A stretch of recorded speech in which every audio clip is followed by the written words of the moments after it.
Hey, what's up, y'all? This is Charlie. Let's go ahead and make some delicious homemade eclairs from scratch. This recipe makes about 10 to 12 eclairs, and they're delicious, as you can see here. So let's get started. Alright, here's all what you'll need to make your homemade eclairs. Let's get started with our ingredients. You'll need some all-purpose flour, sugar, salt, whole milk, heavy whipping cream, large eggs at room temperature, unsalted butter, 1 4-ounce package that's sweetened baking chocolate. You can also use semi-sweet baking chocolate as well. You will also need some vanilla extract, dark chocolate extract, butter extract, cake batter extract, and some cornstarch. And for your tools, you'll need 2 disposable piping bags with the tip cut off.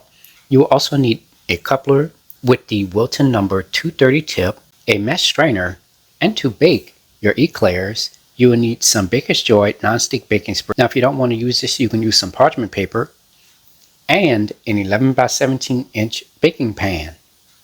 And there we have it. Alright, let's get straight to it. We're going to get started by separating 4 egg whites from 4 egg yolks. So we're going to take the egg whites and we're going to place that into a small container.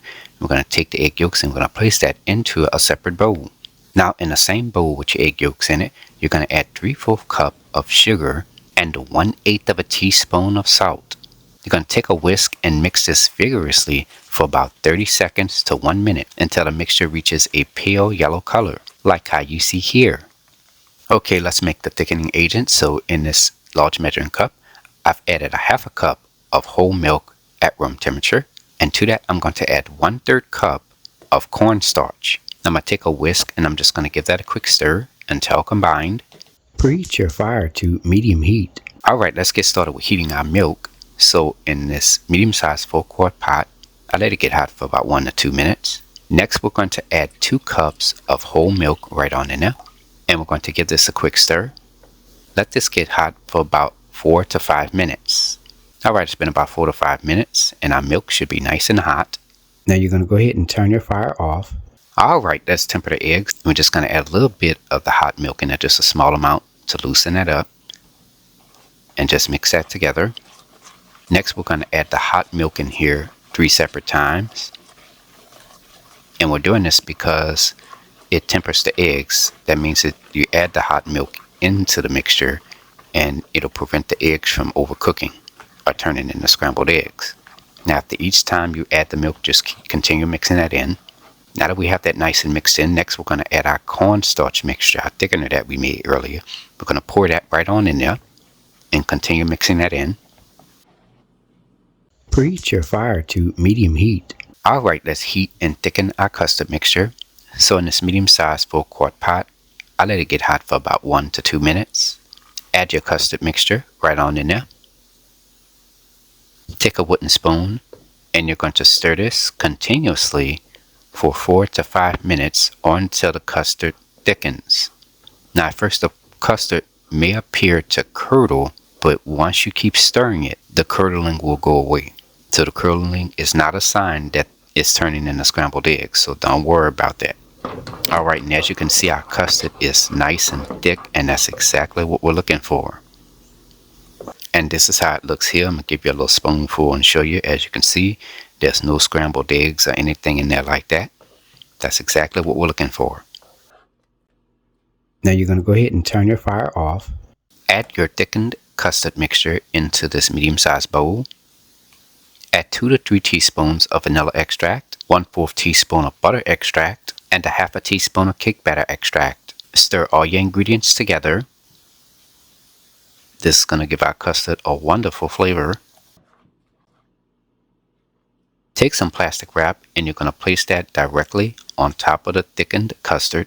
This is going to prevent that skin from forming on top of the custard. Cover your bowl with a lid and place this into your refrigerator for about 4 to 6 hours or overnight. Alright, let's get started making our choux pastry for our eclairs. So here I have a measuring cup with a digital scale. Now, first going to start off by adding 24 grams of whole milk in there. And then next we're going to add 76 grams of water. So both of those, the milk and the water combined, should equal to 100 grams. So that should be in between 3/4 cup and 1 cup. Preheat your fire to medium heat. Alright, let's get started with assembling our dough for our eclairs. So in this medium-sized 4-quart pot, I let it get hot for about 1 to 2 minutes. Add 3 tablespoons of cubed unsalted butter right on in there. Gonna spread that around the pot and let that melt. Next, add 100 grams of your milk and water mixture right on in there. 1 teaspoon of sugar, 1/4 teaspoon of salt, and 1/4 teaspoon of vanilla extract. Take your whisk and stir all the ingredients together. Let this come up to a simmer. Place a mesh strainer on top of the pot. Add 50 grams, that's 1/3 cup of all-purpose flour, into the mesh strainer. Sift the flour into the pot. Stir all your ingredients together.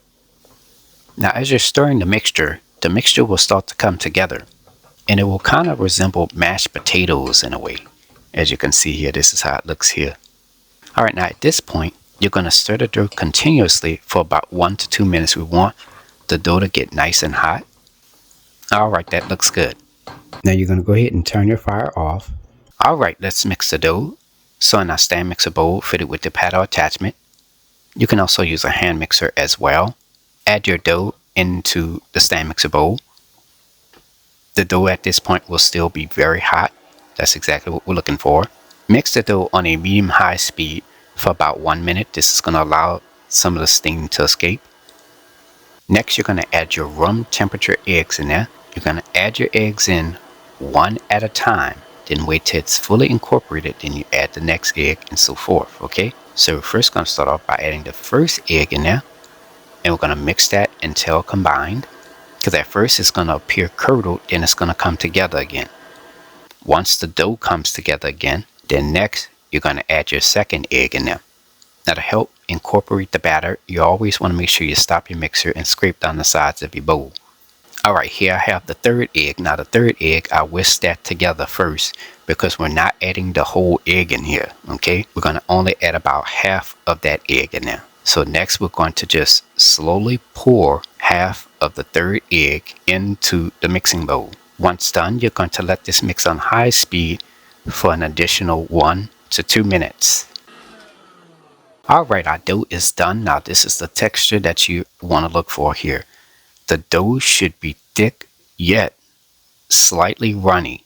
As you can see here, it's falling. As you can see, the dough is kind of falling off the paddle attachment like in a V shape. It's kind of very similar to very thick cake batter. That's exactly what we're looking for. Okay, here we have an 11 by 17 inch baking pan.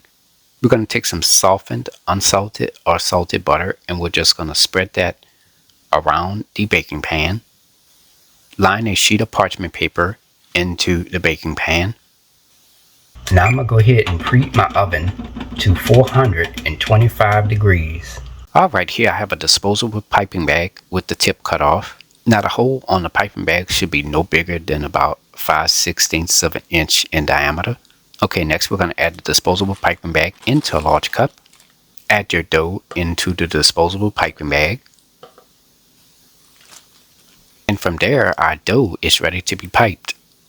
Take the piping bag and you're going to pipe the dough onto the parchment paper. The length of the dough should be about 5 inches total. You should have about 10 pieces of dough onto the parchment paper, but you can increase it to 12 if you like. Now it is ready to be baked. Place this into a preheated 425 degree oven.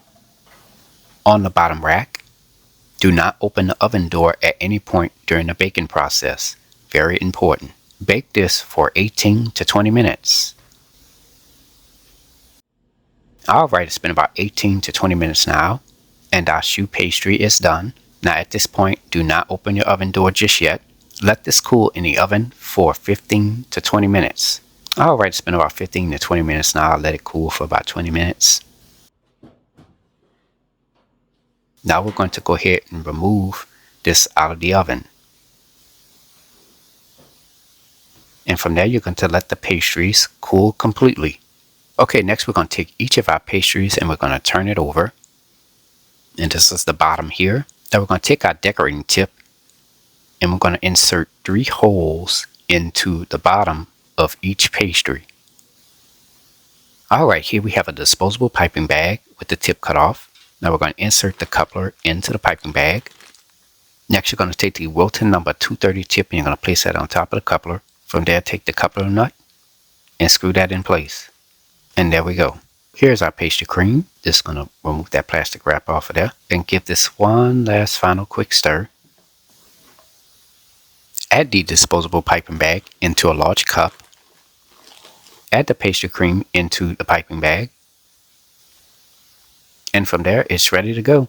Take your custard mixture and you're going to pipe that into the holes located on the back of the pastry. I made a little bit of a mess here. Don't worry, I'll clean it up. Now you're going to place this into your refrigerator for about 15 to 20 minutes. Here I have 4 ounces of sweetened baking chocolate. You can use semi-sweet as well. We're going to break that into small pieces. Preheat your fire to medium heat. Alright, let's get started making our chocolate ganache. So in this medium-sized 4-quart pot, I let it get hot for about 1 to 2 minutes.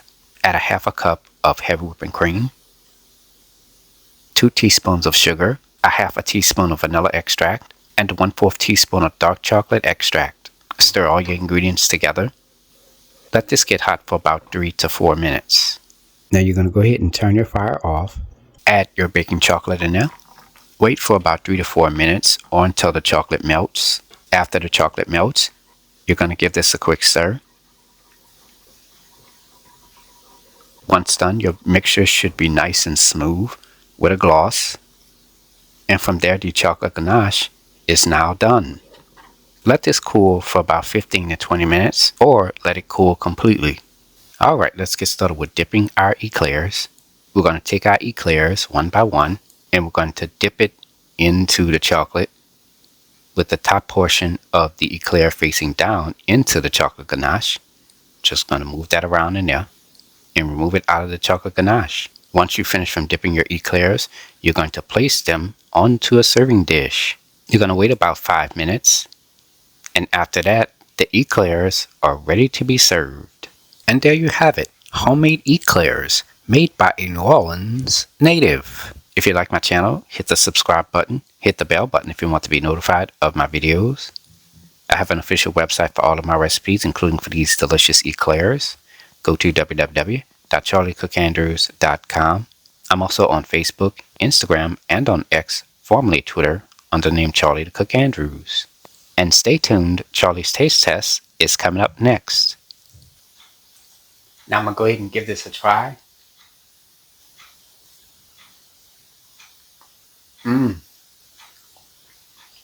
Look at that. The eclair is so delicious. The custard is so rich and flavorful. The chocolate is so flavorful. I mean, literally melts in your mouth. I'm telling y'all, try the recipe on point.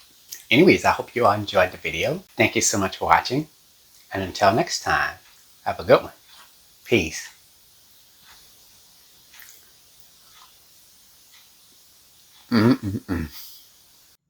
Thanks for watching.